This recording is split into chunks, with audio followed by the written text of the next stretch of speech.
chers collègues, chers étudiants. Merci beaucoup pour les mots d'accueil. Et je suis très très honoré, très fier d'avoir cette opportunité, sur l'invitation de mon collègue Aziz Saïd, de parler ici, devant vous, et sous l'œil bienveillant de Sa Majesté derrière moi. J'en suis très fier. Le sujet que je vous propose, le tourisme de santé, c'est un peu provocateur, parce que je voulais au départ vous demander qu'est-ce que vous comprenez quand on dit tourisme de santé. Alors je ne vais pas m'attarder trop là-dessus. J'ai moi-même feuilleté un peu dans tous les documents et les études qui sont apparus sur le sujet, et on trouve une foison de termes. Tout le monde parle de la même chose, mais tout le monde s'exprime autrement. Alors, je vais vous faire l'introduction sur la définition, sur la nomenclature de ce secteur qui touche au tourisme, mais pas uniquement. Et ensuite, vous aurez un état des lieux, et surtout ce qui intéresse la branche touristique, c'est le profil du consommateur. Pourquoi parle-t-on de tourisme de santé? À qui s'adresse-t-il? Et que recherche le client? Le marché du bien-être, c'est un deuxième terme que je vais vous expliquer tout à l'heure. On parle de tourisme de santé. La santé en général, oui, ça suppose aussi un bien-être général qui est plus situé du côté sociétal que du côté médical. Et ensuite, vous aurez des exemples de marchés de la santé. Donc, j'ai pris l'exemple des pays arabes qui viennent en force en Allemagne. Et comme disait Monsieur le Président, vous avez en Allemagne effectivement une conjoncture de facteurs qui font que c'est la première destination médicale européenne. Et ensuite, pour terminer, les tendances et les opportunités pour le secteur hôtelier, je ne m'attarderai pas trop sur le Maroc, puisque je le découvre avec vous, et j'ai été très content d'avoir, par vos interventions, eu quelques précisions sur le secteur. Et puis la conclusion, je pense qu'on pourra la faire ensemble.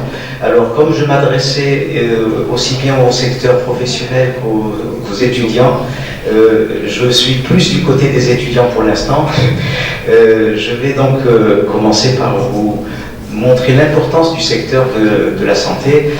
C'est une carte qui remonte aux années d'avant le 11 septembre 2001, c'est-à-dire d'avant la crise entre le monde occidental et le monde musulman. Alors, on voit que simplement, c'est pas la peine de regarder toutes les données qui sont sur cette carte. Le plus important, c'est de constater que vous avez au Moyen-Orient un flux qui va à 58%. Ce sont des touristes médicaux qui vont à 50% aux États-Unis. Et suite aux événements du 11 septembre, eh bien, ce flux a pratiquement cessé et s'est orienté uniquement vers l'Europe. Je vous expliquerai tout à l'heure pourquoi. C'est très important, puisque le Maroc a eu cette même idée intelligente de créer les conditions pour faire venir les gens. Il s'agit bien sûr de visa. Les pays arabes ont tous besoin d'un visa pour se déplacer, et ensuite, à partir des événements du 11 septembre, les Arabes n'ont plus accès au visa pour les États-Unis. Et ça devient de plus en plus difficile avec le nouveau gouvernement. Bref, les pays européens donc, sont entrés dans cette brèche et ont attiré par des facilités d'obtention de visa les malades ou les patients du Moyen-Orient. Alors là, je vous donne déjà en prémisse une date clé, c'est l'année 2014. Jusqu'à 2014, tous les patients des pays du Moyen-Orient qui venaient se faire soigner en Allemagne étaient des gens qui payaient eux-mêmes leurs soins, des gens qui payaient, dont les soins étaient payés par leur gouvernement, par les États arabes unis ou le Qatar, le Koweït, l'Arabie saoudite. Ces gens étaient envoyés à l'étranger aux frais de l'État. Et depuis 2014, il y a eu beaucoup de problèmes de paiement justement de retard de paiement, même avec les gouvernements, si bien que les cliniques allemandes spécialisées ont dit non, il faudra payer à l'avance, avant de venir. Et depuis 2014, date clé pour les pays du Moyen-Orient, obligation d'avoir une assurance maladie. Aussi bien pour les étrangers qui travaillent chez eux que pour les nations. Et donc, de ce fait, l'Europe, je vous montrerai tout à l'heure une carte qui est le contre-coup de celle-ci. Vous allez voir que les flux donc, de patients sont passés vers l'Europe. Mais par contre, il y a une certaine mondialisation de ce commerce de la santé. Si vous regardez tous les flux, beaucoup d'Américains vont se faire soigner en Asie, puisque aux États-Unis, c'est moins cher, et aux États-Unis, il n'y a pas d'assurance maladie. Enfin, Obama l'a créée, mais elle vient d'être supprimée par son prédécesseur. Son successeur. On en discute, oui. Alors, en gros, en voyant cette carte, il faudra savoir qu'il y a l'Asie, qui est un des gros marchés de la santé, montant, pas cher, et de très très bonne qualité. Parmi les pays asiatiques, je citerai en premier lieu, à côté de la Thaïlande, l'Inde. L'Inde est un des pays leaders actuellement du domaine de la santé. Et puis vous voyez aussi que... là, je ne peux plus, pardon, c'est pas grave. La pile. Il y a un flux qui descend aussi vers l'Amérique latine. Et les pays d'Amérique latine, j'étais trop, je crois. Merci. Les pays d'Amérique latine, eux, vont vers l'Asie-Pacifique. Vous voyez, l'Australie, l'Océanie. Donc, c'est l'Afrique, c'est 10% plus vont vers l'Asie. L'Afrique, 95% des Africains vont vers l'Asie. C'est une question de coût aussi, de moyens économiques. Et des visas, je pense. Et des visas. Les visas, oui, les visas, c'est clair. Ça, c'est pour tout le monde. C'est un des gros problèmes, non seulement du tourisme de santé, mais du tourisme en général. S'il n'y a pas la libération de l'aérien, des avions qui peuvent aller comme ils le veulent, quand ils le veulent, s'il n'y a pas ce qu'on appelle la politique de open sky politique, et s'il n'y a pas la politique de visa adaptée, le touriste est freiné. Il ne peut pas se déplacer comme il veut. Alors, définition et nomenclature. On parlait donc en titre de tourisme de santé, je vais de plus en plus être amené à parler de tourisme de bien-être. Parce que c'est un phénomène global et un phénomène essentiellement sociétal, vu les conditions de vie que l'on connaît dans le monde occidental. Je cite en premier lieu le vieillissement de la population, en second lieu les soins, maladies et surtout le style de vie. Nous sommes en train de vivre une époque de changement de style de vie. Il y a un mot que j'ai appris il y a peut-être 4 ans, 5 ans, c'est le mot stress. Je l'ai entendu, je dis qu'est-ce que c'est ça? Et depuis, dans tous les pays où je suis passé, tout le monde connaît le mot stress. Qu'est-ce que c'est? Pourquoi? D'où ça vient? Vous allez voir, j'ai d'autres graphiques à vous montrer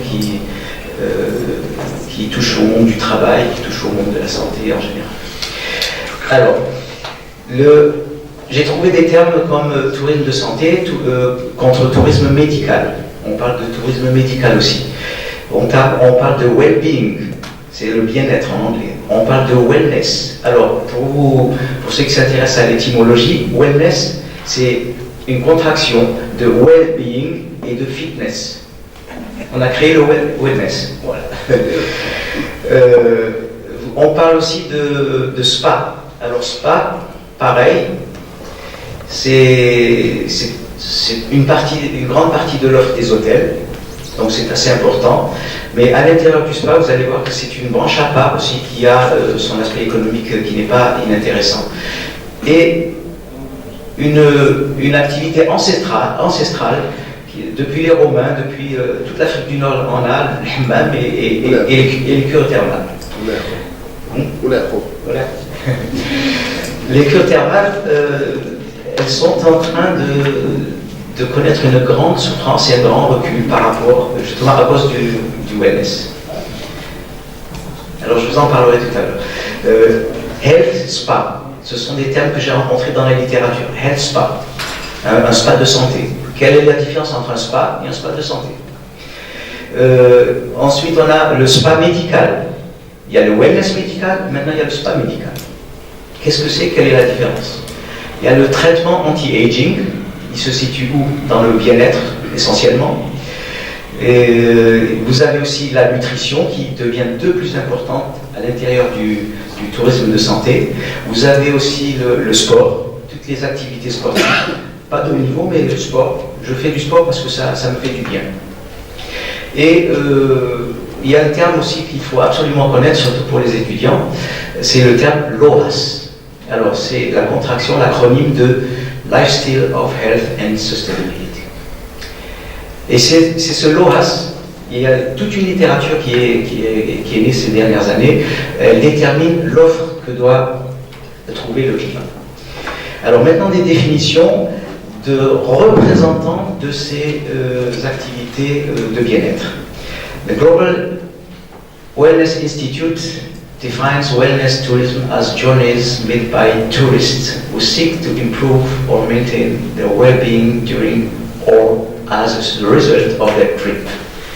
Bon, vous avez la traduction pour ceux qui ne comprennent pas assez bien l'anglais, un peu en bas sous une autre forme, mais il y a une différence entre les deux. Alors, c'est une économie de bien-être en général. Les dépenses sont faites par le tourisme lui-même, c'est-à-dire qu'il n'est pas envoyé par un médecin. Il décide lui-même de se faire un cadeau, de se faire du bien. Et leur bien-être, eh bien, il se trouve augmenté par certaines activités très souvent intimement liées à l'eau. L'eau elle-même. Parce que l'eau, c'est aussi les Émirats Arabes Unis. Alors donc, soit pendant le voyage, en activité annexe à un voyage classique, soit il décide directement de faire un voyage pour la santé. Et donc là s'impose le choix justement de la destination au sens de l'hôtel avec l'activité aquatique. Alors le marché du bien-être, il a trois types de dépenses et trois types de touristes. D'abord, au niveau des recettes, vous avez le tourisme de bien-être international. Ce sont donc tous les touristes qui vont à l'étranger et qui séjournent au moins une nuit. Et que pendant quand on se déplace pour une nuit, c'est souvent pour se soigner, et se faire une activité qu'on ne trouve pas chez soi, et puis on repart. Deuxième définition, les dépenses domestiques du tourisme de bien-être, ce sont toutes les dépenses qui sont faites dans un pays par les touristes de bien-être, donc qui au départ déjà ont la santé comme but, dans leur propre pays pour au moins une nuit. Donc on fait une différence apparemment dans cette littérature entre les touristes qui partent à l'étranger pour trouver le bien-être et ceux qui trouvent le bien-être chez eux. Et on parle dans la littérature aussi de deux types de touristes, les touristes de premier degré et les touristes de deuxième degré. Ceux du premier degré, c'est le choix de la destination et dû chez eux à l'offre qui est recherchée. Je choisis ma destination en fonction de ce que j'ai besoin, de ce que j'attends comme soin ou comme activité de bien-être. Il représente 13% des voyages et 16% des dépenses totales du tourisme. Les dépenses totales du tourisme. Les touristes de deuxième degré, eux, ils ont comme objectif le maintien de la forme ou la découverte d'une expérience wellness, d'une expérience de bien-être, pendant un voyage qui, au départ, a un tout autre caractère.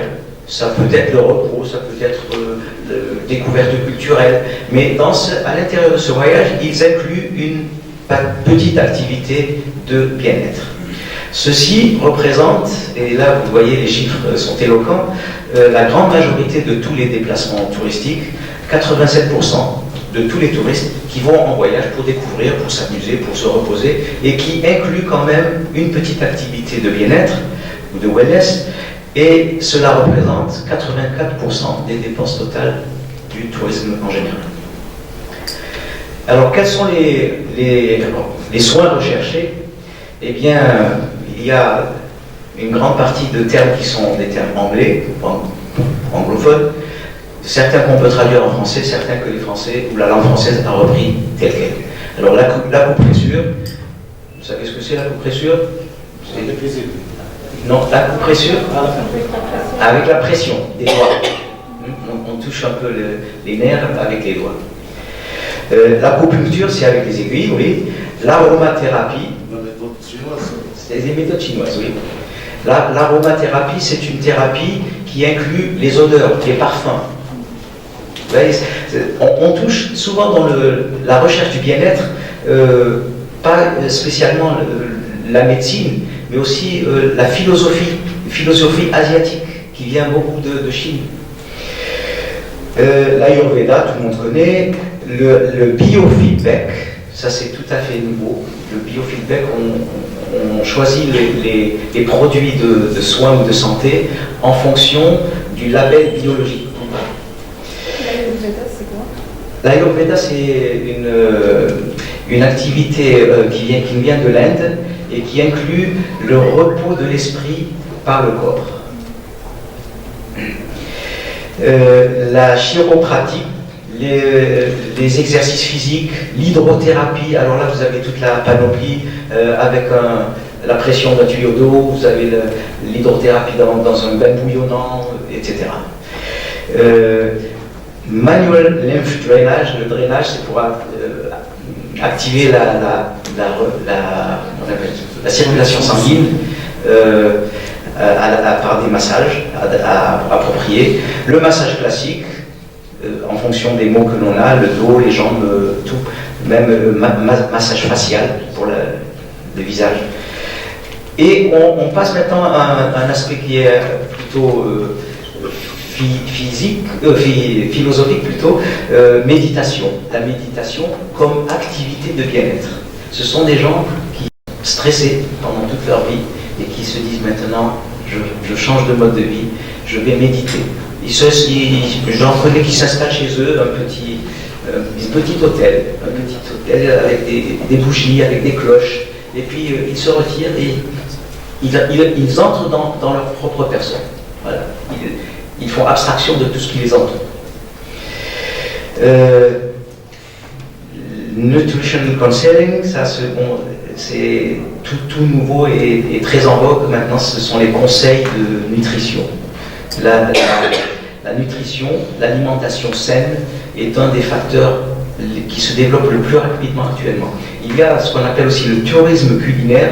Ce sont des gens qui s'inscrivent à un voyage avec un chef cuisinier, qui vont à l'étranger, dans une région, ils vont au marché avec le cuisinier, ils achètent avec le cuisinier des produits, ils cuisinent eux-mêmes et ils consomment leur propre cuisine, biologique bien sûr, saine. Et ils deviennent des ennemis de technologie alors. Si on veut, oui.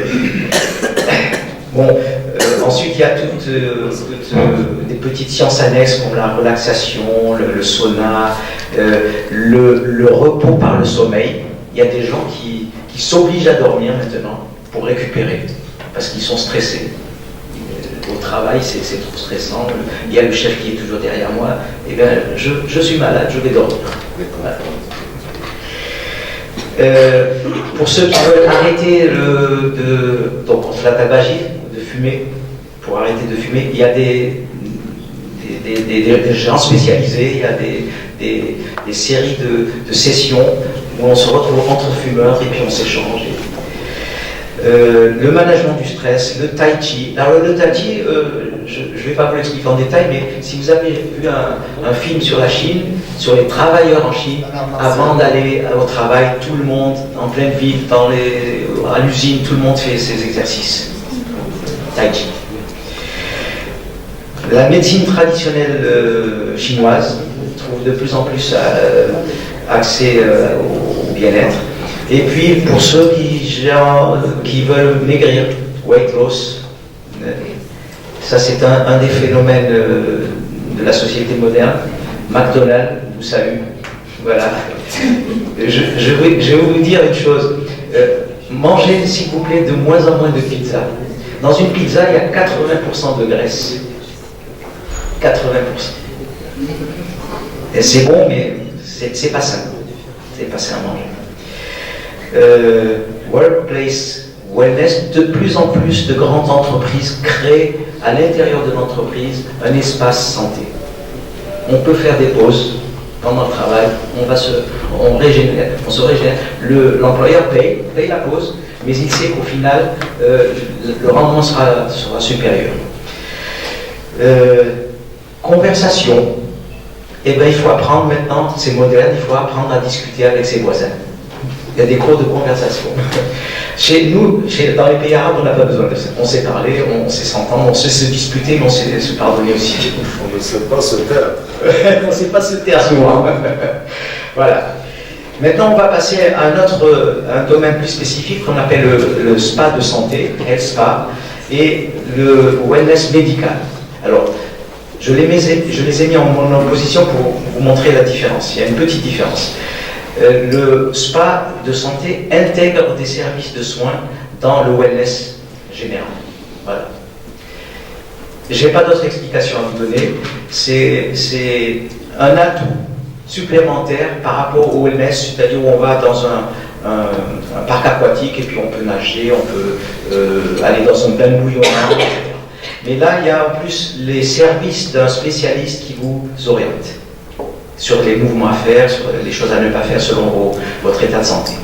Alors, il s'adresse à ceux qui visent au maintien de leur santé par l'exercice, c'est-à-dire qu'il va vous demander de faire 3 longueurs de piscine, ensuite de faire des exercices de relaxation, ensuite de vous reposer un peu, ensuite de replonger, etc. C'est un exemple. Et il y a à l'intérieur du domaine spa, et ça c'est assez difficile à comprendre, dans la terminologie, le dental spa. C'est-à-dire des gens qui ont eu des soins dentaires et qui ont besoin par le spa, par l'eau, de se reposer du mal qu'ils ont eu en se faisant soigner. Ça c'est américain, c'est difficile à comprendre. Bon, il y a les spas pour les personnes, les dames ou les messieurs qui ne sont pas en mesure d'avoir des enfants. Donc là, il y a des soins par l'eau. Ne me demandez pas plus, je ne sais pas. Je ne sais pas comment on peut faire ça par l'eau. Mais c'est surtout, non, on en rigole, mais c'est surtout l'aspect reposer le corps pour qu'il soit plus en mesure d'être actif. Plus efficace. Plus efficace, oui. Et il y a le medical spa, qui est lui destiné aux femmes en ménopause. Apparemment, les femmes à la ménopause, elles ont des bouffées de chaleur, etc. Il y a des soins qui sont accessibles par nous. Alors, il y a un institut international à Stanford qui a une définition du spa. Alors, je vais vous donner peut-être quand même, avant l'explication du mot spa, la littérature, elle n'est pas d'accord entre elles. Il y a 2 définitions sur l'origine du mot spa.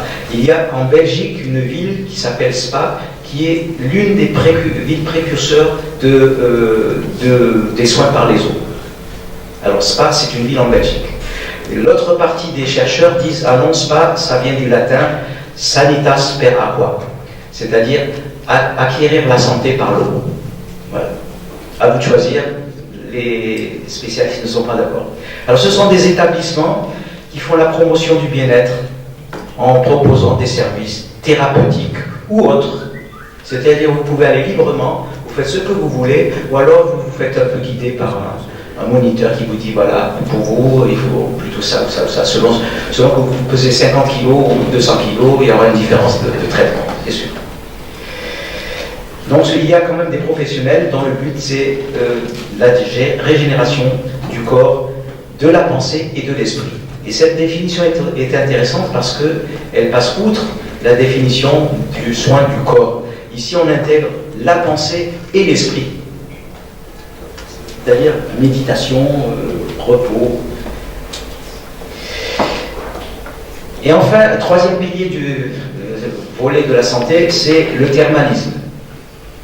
Les cures thermales, j'ai bien écrit, elles résistent parce qu'elles sont en perdition chez le tourisme moderne. les touristes nationaux du Maroc, d'Algérie, de Tunisie ou d'autres pays où il y a des sources thermales continuent à se soigner comme elles ont eu par les ancêtres.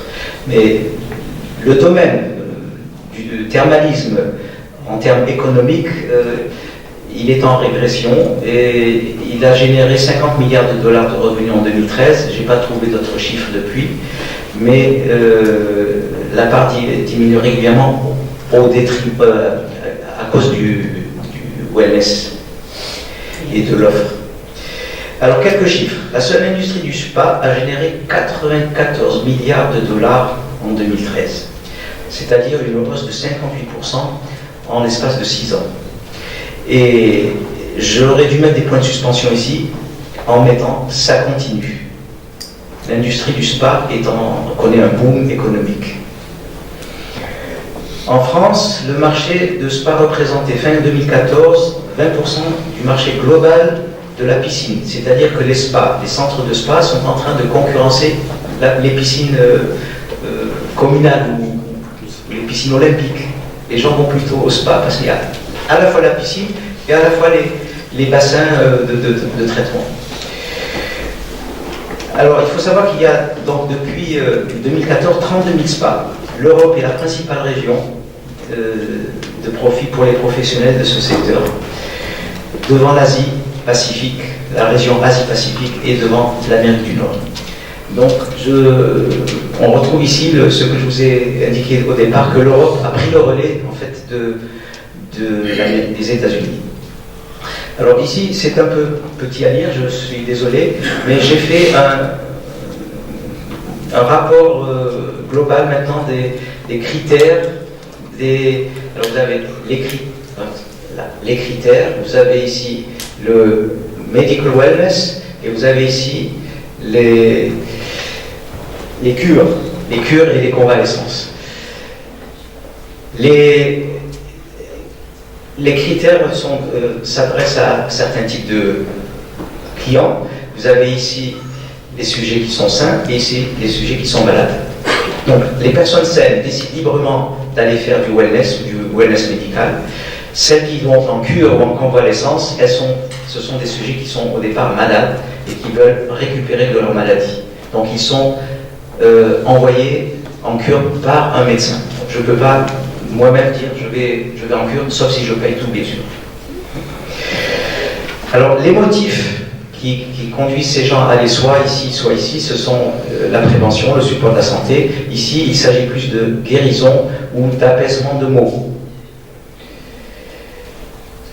Le but recherché, c'est le bien-être général, pour ceux qui vont ici, le bien-être général. Pour ceux qui vont en cure, c'est un accord entre le médecin et le patient. C'est souvent le patient qui demande au médecin, est-ce que je peux avoir une cure? Et le médecin dit oui ou non. Selon la réponse du médecin, l'assurance maladie suit ou ne suit pas. C'est toujours un problème économique. Voilà, alors, important peut-être à signaler encore, je ne vais pas vous retarder avec tous ces détails, il y a le problème de la durée du séjour. Pour ceux qui vont en wellness médical, le séjour est souvent d'un week-end ou de 1 à 2 semaines.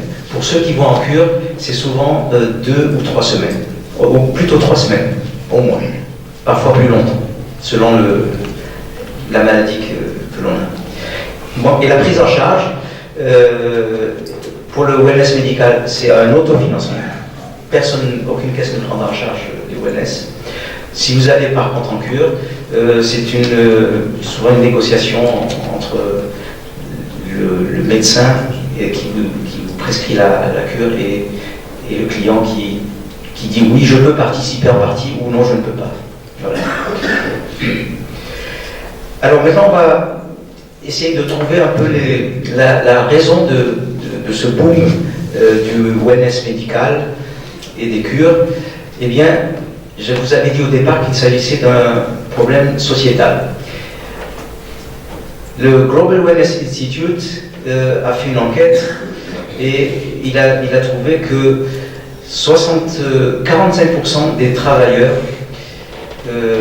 sont des travailleurs manuels et que 17% des travailleurs à temps partiel sont les plus vulnérables.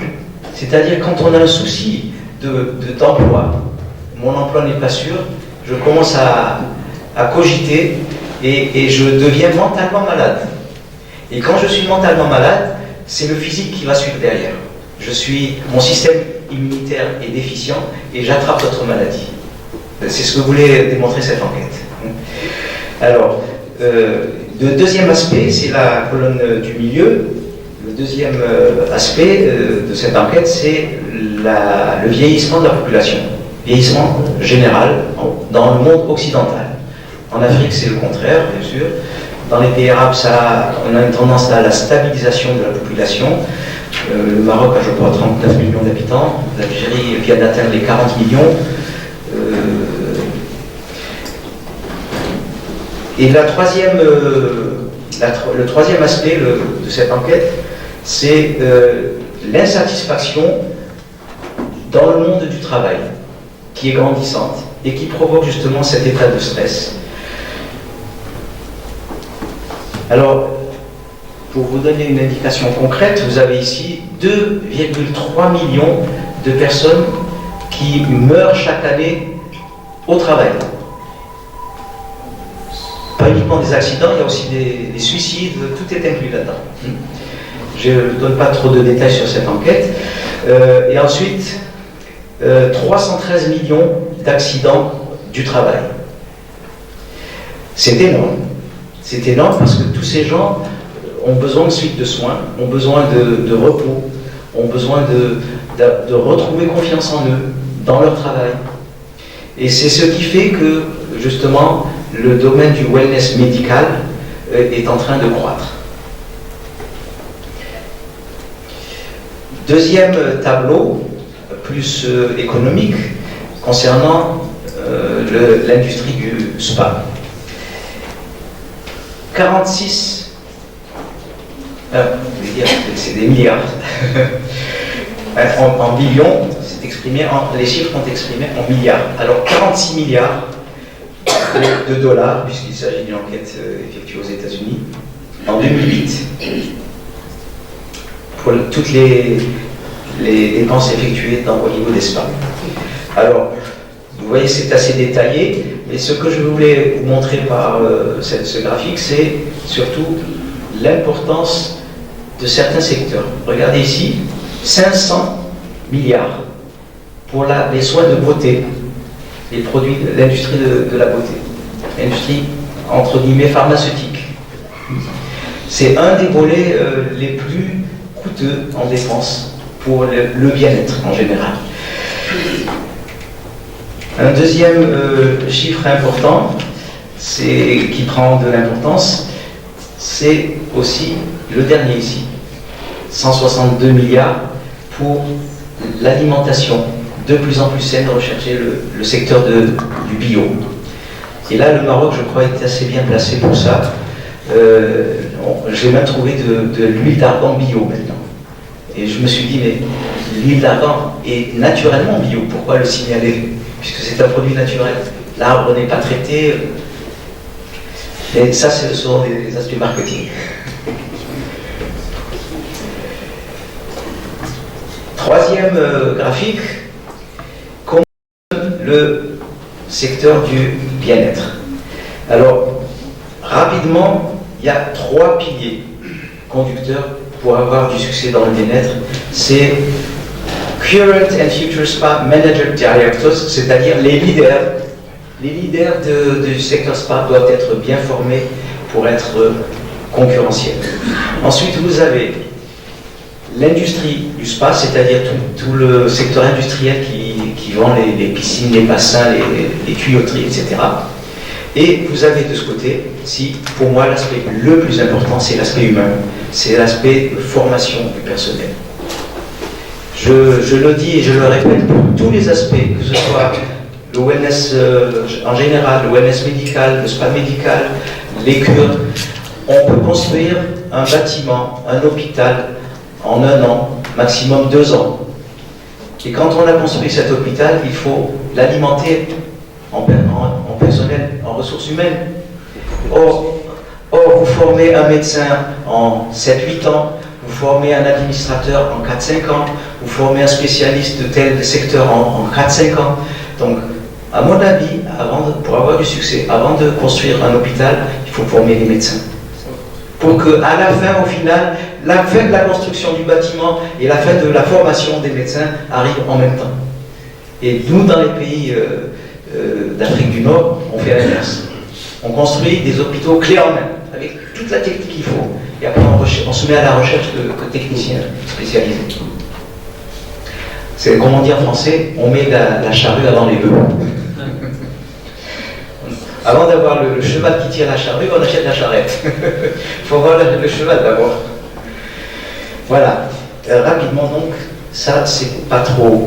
Le secteur du wellness, tel qu'il est conçu en Europe, et avec les millions de dollars qui vont avec. Donc ici c'est une récapitulation. Et vous voyez que le secteur du wellness tourisme, ici, est plus important avec 113 millions, non, qu'est-ce que je dis 106, voilà, ici, 106 millions de dollars par rapport au medical wellness qui fait que 50 millions de dollars. Alors, la prévention tient de plus en plus d'importance. La prévention, vous l'avez ici, elle participe à 243 milliards de dollars. Et enfin, ce que j'avais montré sur l'autre graphique, vous avez ici le beauty and anti-aging, puisque plus la population vieillit et moins elle le supporte. Dans le monde occidental, le vieillissement est très mal vécu, et donc aussi bien les hommes que les femmes, j'insiste sur ce point. On va dans les salons de beauté, on se refait un petit lifting, des crèmes, etc. L'industrie pharmaceutique se régale. Et enfin, pour avoir une vue d'ensemble maintenant de tout ce que j'ai annoncé, le marché du bien-être sous le plan économique, et vous voyez que le anti-aging et le beauty est le gros lot de cette loterie économique. Le wellness tourisme, vous l'avez en second ici, avec 563 milliards de dollars. Et puis l'industrie du spa ici, au milieu.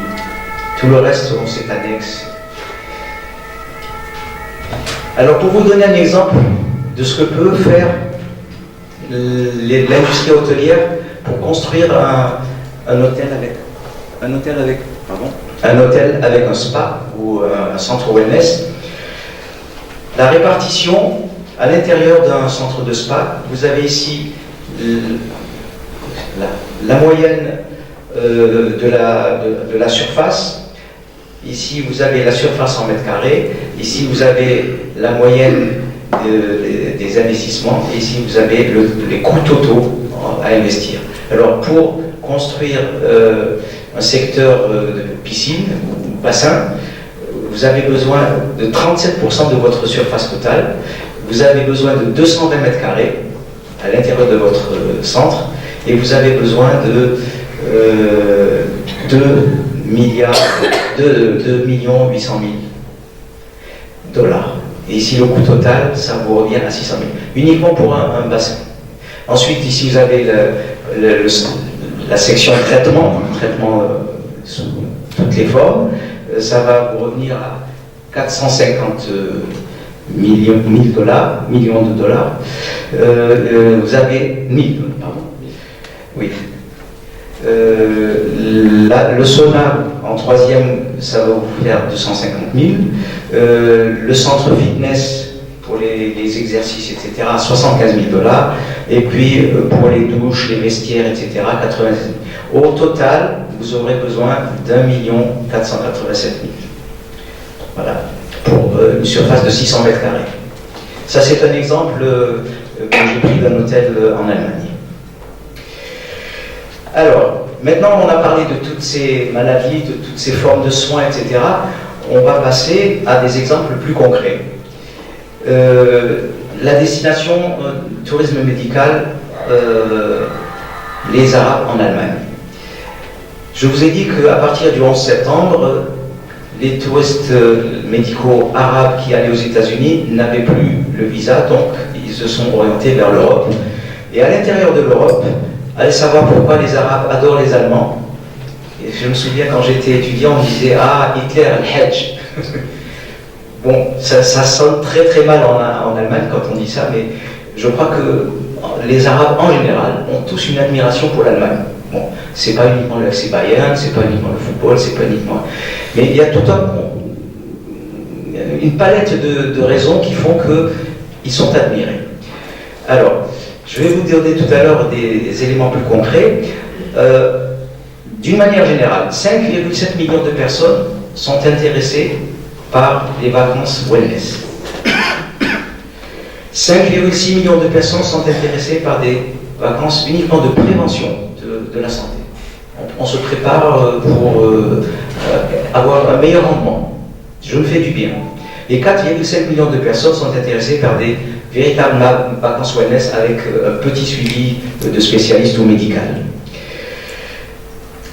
À l'intérieur de l'Europe, l'Allemagne tient la première place des touristes, des patients, des touristes médicaux avec 40%. Donc 60% en Europe et 40% uniquement en Allemagne. Alors pour l'Europe, il y a d'autres destinations bien sûr qui sont moins chères que l'Allemagne et tout aussi concurrentielles. Vous avez la Hongrie, pour les soins dentaires surtout, pour le balnéaire aussi, beaucoup de sources thermales. Vous avez la Tchéquie, vous avez la Slovaquie, vous avez l'Italie, l'Autriche. Alors, pourquoi l'Allemagne? Parce que l'Allemagne est spécialement unique. Il y a le siège de la société Siemens. Et Siemens a commencé à faire de l'argent en premier lieu avec le télégraphe. Ils ont inventé le télégraphe, qui est allé d'Europe jusqu'en Iran. Des poteaux, des poteaux, des poteaux. Et puis ensuite, il y a eu le Morse. Ensuite, il y a eu le téléphone, etc. Et en parallèle, ils ont eu une industrie médicale, du matériel médical. Ils sont actuellement premier mondial de production d'appareils médicaux.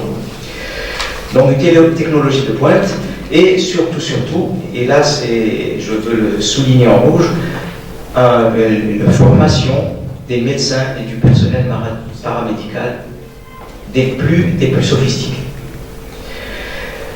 2000 hôpitaux sont en Allemagne, dont 37 CHU, 700 hôpitaux publics ou religieux, puisque l'Église en Allemagne est importante, puisque chaque salaire qui est payé en Allemagne, il y a une partie qui va à l'Église. C'est-à-dire que l'Église et le gouvernement sont liés. Il y a une taxe religieuse. Je suis content, une parenthèse, quand je suis arrivé en Allemagne il y a 40 ans, on m'a dit religion, ça n'intéresse personne, c'est privé. J'ai pas donné de religion, donc j'ai pas payé d'impôt religieux. Vous avez 500 hôpitaux privés, en plus des hôpitaux étatiques, et 1200 centres de prévention ou de convalescence, 350 spas et centres de santé labellisés, c'est-à-dire que vous devez avoir l'aval du ministère de la Santé. Et 300 000 médecins. Alors pour vous donner une idée de ce que représente ce chiffre, 300 000 médecins pour 80 millions d'habitants. Ça fait un médecin pour 120 habitants. Unique au monde. Rapport qualité-prix très concurrentiel. Malgré la cherté, beaucoup de touristes arabes préfèrent venir en Allemagne que d'aller en Asie, où ils ont des frais beaucoup plus intéressants, mais qualitativement des soins aussi bons qu'en Allemagne. Mais à savoir pourquoi ils préfèrent l'Allemagne. Je vais vous dire pourquoi. C'est parce qu'ils préfèrent venir se faire soigner et en parallèle faire du shopping.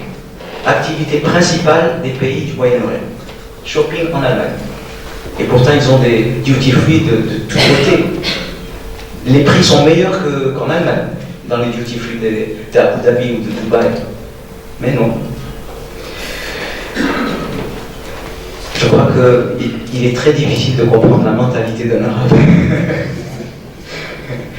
4,5 millions d'employés et 800 000 de plus à l'horizon 2020. C'est-à-dire que cette industrie médicale ou tourisme médicalisé est forte créatrice d'emplois. 60% des appareils médicaux viennent de Bavière, du sud de l'Allemagne. 20% des touristes médicaux sont des Arabes. 7% des 350 000 visiteurs arabes qui viennent en Allemagne chaque année pour raisons de santé, mais seulement 1% intègrent dans leurs vacances le wellness. Est-ce que vous vous souvenez du chiffre que nous avons dit tout à l'heure? 84% des touristes incluent une activité wellness dans leur séjour. Les Arabes, 1%.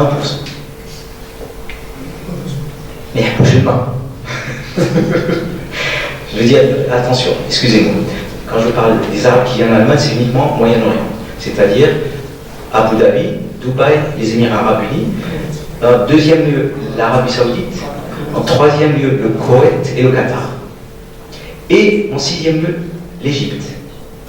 Beaucoup d'Égyptiens viennent se faire soigner en Allemagne. Alors, pour l'industrie touristique allemande, c'est très intéressant puisque ce sont des touristes assez spéciaux qui dépensent entre 550 € et 1000 € par jour. Alors que le touriste moyen qui vient en Allemagne ou d'autres destinations, 190 € par jour. Donc c'est un aspect économique très intéressant. 70% des touristes du Moyen-Orient restent en Allemagne uniquement dans les grandes villes. On appelle les six glorieuses en Allemagne, c'est Munich, Francfort, Düsseldorf, Berlin, Hambourg et Cologne. Les Allemands adorent ces villes, les touristes moyen-orientaux. 75% voyagent entre mai et août. Pourquoi? Entre mai et août. C'est la grosse chaleur chez eux. Ils viennent chercher la verdure et le frais en Allemagne. J'ai rencontré un touriste de Ras Reima. Il m'a dit, mais vous avez ici un paradis, il y a beaucoup de forêts, il y a des arbres, tout est vert en plein mois d'août. C'est normal ça. Et il y a plus de femmes, et ça c'est étonnant, plus de femmes qui voyagent que d'hommes venant du Moyen-Orient. Alors, j'ai une explication, parce que lorsque un Moyen-Oriental vient en Allemagne, il vient avec la grande famille, la femme, les femmes, les oncles, les tantes, tout le monde. Il y a le roi le sultan de Oman, qui a une très belle maison, très belle villa, un palais, à 100 km de Munich. La Garmisch-Partenkirchen, c'est une des grandes stations de ski. Il est venu avec 3,5 tonnes de matériel et de valises. Il a réquisitionné, en plus de sa résidence, tous les hôtels de la ville. Comme ces hôtels n'étaient pas assez luxueux, il y avait des télévisions à tubes cathodiques. Il a fait enlever toutes les télévisions, il a mis des télévisions, des écrans plats, et les directeurs d'hôtel ont dit mais on ne peut pas payer, ne vous inquiétez pas. Et participer aux Jeux Olympiques. C'était un cadeau. Quand ils sont partis, c'était un cadeau. Ils ont tout laissé. Mais alors, je ne vous dis pas la logistique pour transporter tous les camions avec le... Parce que quand je dis matériel, c'est pas les valises. Il y a les cuisiniers qui viennent, il y a tout le personnel, il y a la cuisine, et il y a toute l'alimentation qui vient avec eux. Comme si en Allemagne, il n'y avait pas à manger. Bon, ce sont des anecdotes, mais du point de vue économique, c'est très important. La moyenne d'âge du touriste moyen-oriental, c'est 45 ans. Elle est ici plus élevée que la moyenne d'âge du touriste normal. La durée du séjour est plus importante qu'un touriste normal, puisque quand il se déplace, il reste très longtemps pour apprécier la verdure, la pluie. J'ai vu des étudiantes que j'ai emmenées à Zugspitze, c'est le plus haut sommet d'Allemagne. C'était au mois d'avril, il y avait encore de la neige. On était en train, quand ils ont vu la première neige, tout le train criait. Les Allemands se sont retournés, et ne vous inquiétez pas, c'est une découverte. On arrive en haut, qu'est-ce qu'ils ont fait? Bataille de neige, boule de neige. Alors que les Allemands étaient au chaud, au vent. C'est très intéressant de voir ces différences culturelles dans la nature. 63% font un circuit par leurs propres moyens. Ils ne voyagent jamais en groupe ou ne prennent pas de package. Ils vont sur Internet ou dans une agence et ils se font un séjour complet. 57% louent un hôtel, dont 95% un hôtel 5 étoiles. 4 étoiles, c'est limite, c'est pas assez bon. Excellente couverture médicale pour la plupart des pays, mais ils ont une préférence, comme je l'ai dit tout à l'heure, pour les soins en Europe, pour la qualité et parce qu'ils ont plus confiance en les médecins qui sont là que ceux qui font venir chez eux. Vous allez voir, il y a un gros contraste dans le domaine médical entre ces gens qui vont à l'étranger et ceux qui se font soigner chez eux, parce qu'il y en a aussi. Alors la demande, elle est assez bien claire, c'est la chirurgie plastique. Premier chiffre, les accidents, on se refait un peu les membres, le visage, la physiothérapie, les maladies cardiovasculaires, très importantes parce qu'il y a un phénomène de surpoids dans la population moyen-orientale, la stérilité, l'orthopédie, on se refait des hanches à Garmisch, une grande clinique qui refait des hanches artificielles, les genoux, et surtout, le diabète. Une des grandes maladies au Moyen-Orient, c'est le sucre. Et bien sûr, les transplantations, là, on refait le lien, si vous voulez, entre Siemens, qui fait des prothèses, et les Moyen-Orientaux qui ont besoin de transplantation. Tourisme d'agrément et shopping pour les accompagnateurs, parce qu'un malade du Moyen-Orient, quand il se déplace, il ne vient jamais seul. Et ça, je trouve ça très bien. Toute l'Afrique aussi, quand un malade va se faire soigner, eh bien, c'est toute la famille qui va avec lui. Parce que le personnel paramédical, c'est la famille, c'est pas le personnel qui travaille à l'hôpital. Il y a plus de confiance dans ses parents que dans le personnel. Souvent, il faut amener ses propres médicaments, ses propres bandages. Donc ici, on amène sa famille, on a besoin de ce soutien moral, le bien-être moral et physique. Et pendant ce temps, la famille, eh bien, pendant que le membre de la famille se fait soigner, eh bien, ils font des circuits, et des circuits surtout shopping. Tourisme d'agrément et shopping pour les accompagnateurs, provenance, donc je l'ai cité tout à l'heure, on ne va pas s'attarder plus longtemps.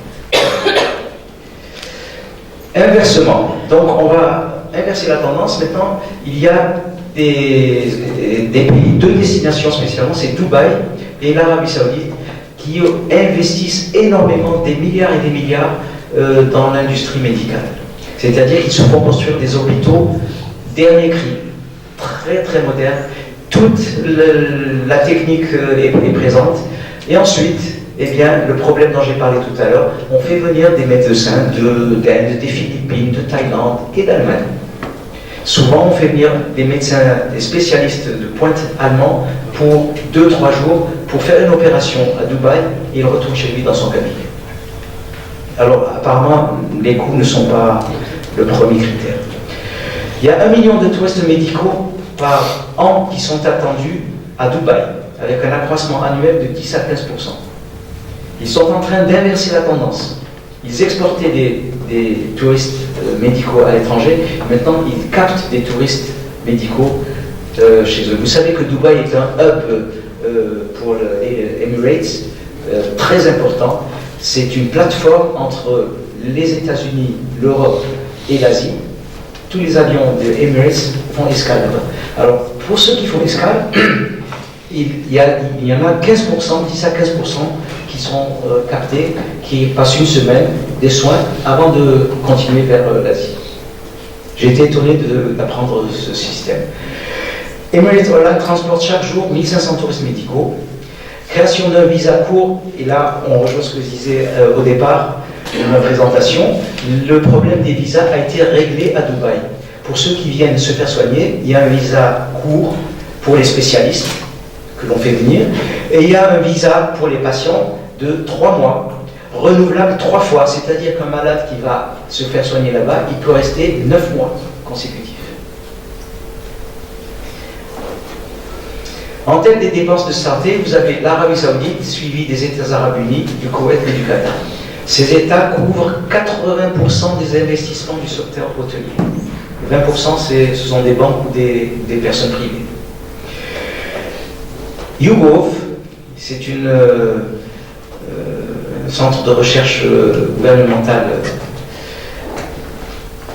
Il a calculé que 57% des Émiratis iraient plutôt se faire soigner à l'étranger en cas de besoin que de rester chez eux. Toujours en relation avec cet état d'esprit, je vais en Allemagne, c'est meilleur, c'est plus sûr. Et un des problèmes majeurs que rencontrent ces pays actuellement, ce n'est pas tout à fait les médecins, on peut les faire venir, mais c'est le personnel paramédical. Même en venant des Philippines, en venant de certains viennent de Jordanie aussi, ou de Thaïlande, la formation du personnel paramédical n'est pas au même niveau que celle des médecins, donc qualitativement parlant. Selon Itmar Bank, c'est une banque saoudienne aussi, de Dubaï, Dubaïot, les pays du Golfe auront besoin d'ici à 2050 de 140 000 médecins et de 227 000 aides-soignants pour maintenir le niveau actuel avec du personnel étranger. Alors c'est ce que je vous disais tout à l'heure, on a pu construire des hôpitaux, énorme investissement, mais on n'a pas pensé à la formation du personnel. Quelle place pour le Maroc dans le secteur? Ah, on en vient enfin. Alors, j'ai fait une petite recherche sur Internet pour trouver la place du secteur du bien-être. Eh bien, j'ai eu du mal à trouver. J'ai eu du mal à trouver, et c'est pour ça que je vous ai donné cette adresse Internet. On la trouve uniquement si on va sur... Où est-ce qu'il est mon pointeur? Là, sur Enjoy. Si on ne trouve pas Enjoy, on ne trouve pas le secteur du bien-être. Alors, notez-la et allez surfer un petit peu. Il y a une association marocaine de spa, s'appelle ASPA, je crois, ASPA, qui essaie de faire connaître ce secteur et qui essaie de lui donner une place dans la structure mise en place par le gouvernement. Car il y a un plan de développement du tourisme de bien-être. Il y a le plan national pour la santé qui prévoit le wellness, le développement du tourisme médical en partenariat avec des organisations publiques et privées, etc. Mais je pense qu'à l'heure actuelle, c'est surtout le secteur privé qui s'est engagé dans cette brèche il y a déjà 7 années au moins. Et le Maroc a d'ailleurs été le premier pays d'Afrique du Nord à introduire la thalassothérapie. Thalassothérapie, la thérapie par l'eau de mer. Voilà. Par contre, ils ont été très vite dépassés par la Tunisie. Alors pourquoi? Apparemment, le maintien du matériel n'a pas été fait au Maroc. Vous savez que quand on utilise l'eau de mer dans les canalisations des piscines, etc., il y a un phénomène d'oxydation très important et il faut constamment remplacer le matériel. Donc la Tunisie est actuellement, pour ce qui est de la thalassothérapie, le 2e pays au monde après la France. France en premier, 2e en Tunisie. Les Tunisiens sont excellents dans ce domaine. J'ai connu le docteur Jalal qui a introduit à côté de la thalassothérapie ce qu'on appelle le KLEIP, K-L-E-I-P-P. C'est un médecin allemand qui a fait des soins avec l'eau froide, l'eau glacée, l'eau à 13-14 degrés. On vous fait marcher dans un bassin et puis vous ressortez jusqu'au genou, pas plus. Et ça revigore un peu la circulation sanguine. Donc ce système KNIPE n'existe qu'en Tunisie. Et en France, bien sûr. Ouais, en Allemagne, de toute façon. Le développement du marché qui est visé est à la fois domestique et international au Maroc, d'après les prévisions. Positionner le Maroc comme destination pour les visiteurs internationaux a été déjà dit par notre directeur tout à l'heure, et pour être compétitif à l'horizon 2020. Est-ce qu'on va pouvoir réaliser ceci? À vous, Marocains nationaux, de me le dire. Je ne sais pas. Le but de la prochaine décade sera la création de nouveaux centres de spa et wellness, de stations thermales. Actuellement, 3 stations thermales, a-t-on dit. Offrir une thérapie de sable. Voilà une option que le Maroc, où le Maroc pourra avoir une position unique. Vous savez, on enterre les personnes dans du sable chaud. C'est très très bon ça. La balnéothérapie. Créer des entités de tourisme médical et remettre à niveau les unités de santé et de wellness déjà existantes. Ça, c'est le plan officiel. Donc si on me dit dans le plan officiel remettre à niveau les unités existantes, c'est qu'il y a un problème déjà. Améliorer l'image du Maroc dans le domaine du spa et wellness afin d'attirer de nouveaux investisseurs. Et là, je le dis clairement, il faut commencer à faire des campagnes de marketing. Oui, on est présent dans les foires. Oui, on est présent dans les rencontres internationales. Mais je ne trouve pas ça dans des documents. Je sais qu'il y a une délégation qui a participé, mais je ne trouve aucune publicité. Promotion de la destination dans les foires, conférences thématiques, authentique destination spa, c'est le but qui est visé, c'est de créer la marque Maroc en fait. Voilà. Il faut créer la marque Maroc pour le spa. Actuellement, 550 spas existent au Maroc, situés dans les 8 villes clés du tourisme, Fès, Meknès, Rabat, Casablanca, Tanger, Marrakech, Agadir, Ouarzazate. Donc là où passent les touristes, je pense que ça a été fait. Un avenir prometteur, à en croire un entrepreneur que j'ai rencontré dans l'hôtel qui me disait que 80% des touristes européens et moyen-orientaux seraient capables de choisir la destination spa au Maroc. C'est prometteur. Par contre, quand tu recherches un peu les hôtels qui offrent le spa, des hôtels de renom, alors j'en ai trouvé 2 à Marrakech, Mamounia et Hôtel Selman, un à Casablanca, le Dodge, un à Fès, Ain Nazliten, un à Rabat, Hammam Lehlo, et j'ai rajouté tout à l'heure avant de venir un à Agadir, parce que je n'en reconnaissais pas, je l'ai trouvé dans mon hôtel, il y avait terme Arganier, terme les Arganiers. Mais je ne l'ai pas vu. Dans l'hôtel, il n'existe pas. Je pense qu'il doit être annexe, je ne sais pas. Mais apparemment, c'est présent aussi à Agadir. Quelles sont les tendances et les opportunités pour le secteur hôtelier? À l'avenir, le monde du wellness et du spa devrait continuer à connaître une croissance incontestable. Vu le développement et le vieillissement de la population européenne, je crois qu'il faut bâtir là-dessus. Suite à une augmentation exponentielle du tourisme de santé dans les dernières 10 années, on prévoit, les experts prévoient une augmentation de 10%. La zone MENA c'est Moyen-Orient et Afrique du Nord, et elle connaît la croissance du tourisme de bien-être la plus rapide au monde. Et pour cause, le climat, je pense. Le Maroc y occupe une place de choix pour la facilité d'acquisition du visa. Décision très sage et intelligente d'accorder des visas plus facilement. On voit ce qui s'est passé aux États-Unis quand on ne le fait pas.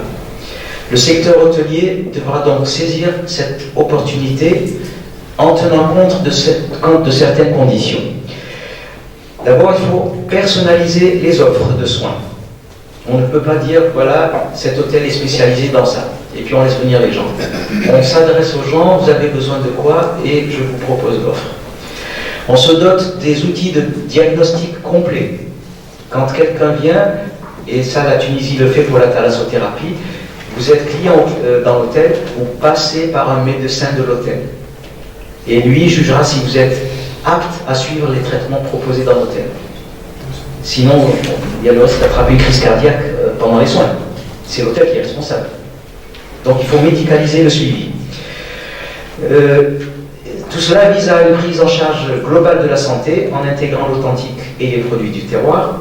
Là, le Maroc a une carte excellente à jouer avec tous les produits dérivés de l'argan, des crèmes, etc.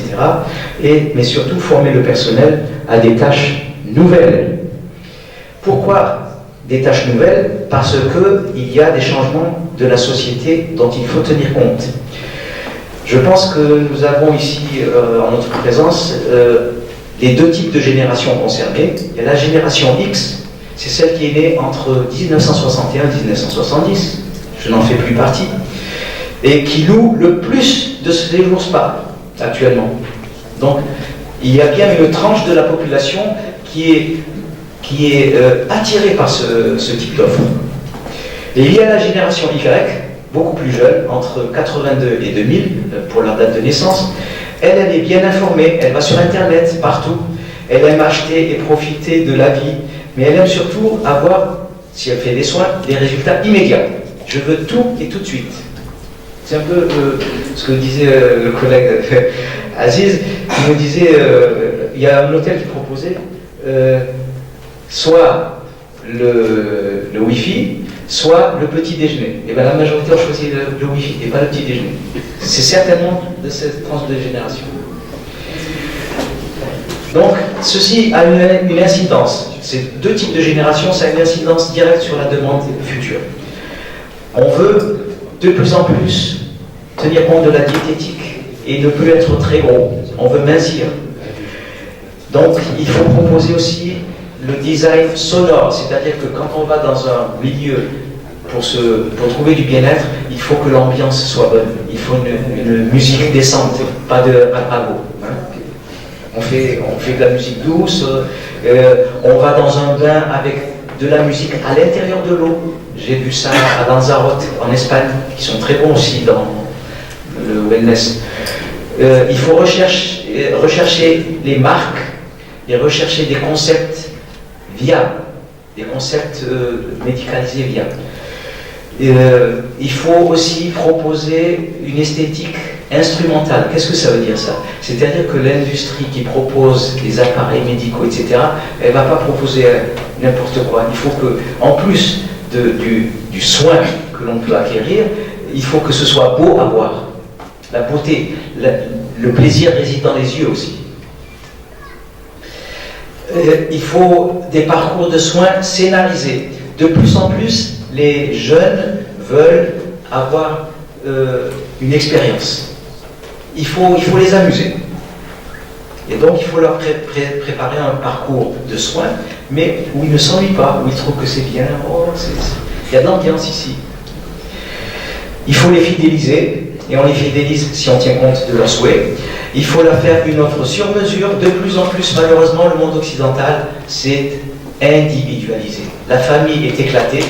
Ici, on a encore l'heureuse chance d'avoir la famille comme pilier de la société. En Europe, la société, elle éclate. À 18 ans, les jeunes s'en vont, ils veulent faire leur vie tout seuls, et ensuite, ils essaient de recréer un semblant de famille en se faisant des amis. C'est plus la famille, c'est des amis. La famille. Donc, il faut tenir compte de cela. Donc, il faut que l'offre soit personnalisée et non pas une offre à un groupe. Même à l'intérieur d'un groupe de jeunes, chacun veut avoir son propre programme. Pas parce que lui il a, et moi je ne veux pas avoir parce que lui il a. Donc une carte de soins par bienfait aussi. Il faut avoir la preuve qu'on a fait quelque chose. Beauté du monde, par là je veux dire, on cherche beaucoup l'exotisme. Par exemple la mode brésilienne, la mode des îles, des Caraïbes. Ça attire beaucoup les jeunes, ça. Et puis surtout, ça c'est général, l'obsession, peau, zéro défaut. Je ne veux pas avoir un seul bouton sur ma peau. Il faut que ça parte. Et là on a un problème parce que le résultat immédiat, c'est pas possible. On recherche donc, cette jeunesse recherche de plus en plus la jeunesse éternelle. C'est pas nouveau. Alors ici, juste pour vous donner une idée, puisque c'est un document en allemand, juste pour vous donner une idée de grandeur de ce qui compte le plus en pourcentage, regardez ici, c'est boire et manger sainement, bien s'alimenter. Ici, un bon rapport prix-qualité. C'est très important dans le choix de la destination. Et puis on va descendre un peu plus bas. La troisième chose importante, c'est un bel entourage, une belle nature, me trouver dans un bon milieu naturel. Ce sont les trois éléments qui font la décision d'un voyage de santé. Et donc, en contraste à la carte que j'ai présentée au début, voici la nouvelle. La nouvelle après le visa aux États-Unis. Regardez tous les flots. 62% des soins se font en Europe, 86% déjà au Moyen-Orient. L'Asie, 65%, et l'Amérique latine, regardez, 85%. C'est quoi ces chiffres-là? Where is wellness tourism taking place? Où se trouve le tourisme de santé dans le monde? 186, c'est quoi? 186% d'accroissement. Ah, d'accroissement. Oui. 62% Europe, 65% l'Asie. Alors, en conclusion, ça va être difficile. On va conclure en disant, Une citation de Voltaire. Vous connaissez Voltaire, c'est un philosophe du XVIIIe siècle qui disait, il était toujours contre la société, contre les régnants. L'art de la médecine consiste à amuser les patients, alors que la nature soigne les maladies. Donc il avait déjà reconnu qu'à l'époque, pour être sain, il valait mieux aller dans un milieu naturel bien joli, où il y a des plantes qui soignent aussi. Les médecins de l'époque, ils étaient mal formés, ils étaient plutôt là pour distraire le client, discuter un peu, et puis c'est bon, vous pouvez aller à la maison, on fait peut-être une succion aux ampoules, et puis c'est bon. Et donc, ceci est valable pour ce qui est de la nature. Le tourisme de bien-être et le tourisme médical ne peuvent plus être considérés comme une nouveauté ou une mode. C'est un secteur d'avenir. Je le souligne et j'insiste là-dessus. Ils sont devenus trop vite une tendance généralisée, lucrative. Ça, c'est le danger, c'est qu'on croit que faire de l'argent, c'est ce qui compte le plus. C'est d'abord soigner les gens pour avoir de l'argent. Jaillissant à travers le monde, les techniques se mélangent. On a vu États-Unis, puis Europe, Asie, et ce lien entre ces différentes cultures fait que nous avons adopté des soins d'un type nouveau, Tai Chi, etc., Ayurveda. Au départ, c'était uniquement l'eau, le thermalisme. Donc le soin à la personne a complètement changé. C'est devenu une activité transnationale. Elle offre aux consommateurs un choix qualitatif et pécunier non négligeable, tout en découvrant un environnement culturel différent du sien. Donc on se fait plaisir mentalement et physiquement. La première destination, on l'a vu, c'est l'Europe, où l'Allemagne était numéro 1. Et je vais, pour terminer, vous dire pourquoi ça fonctionne bien.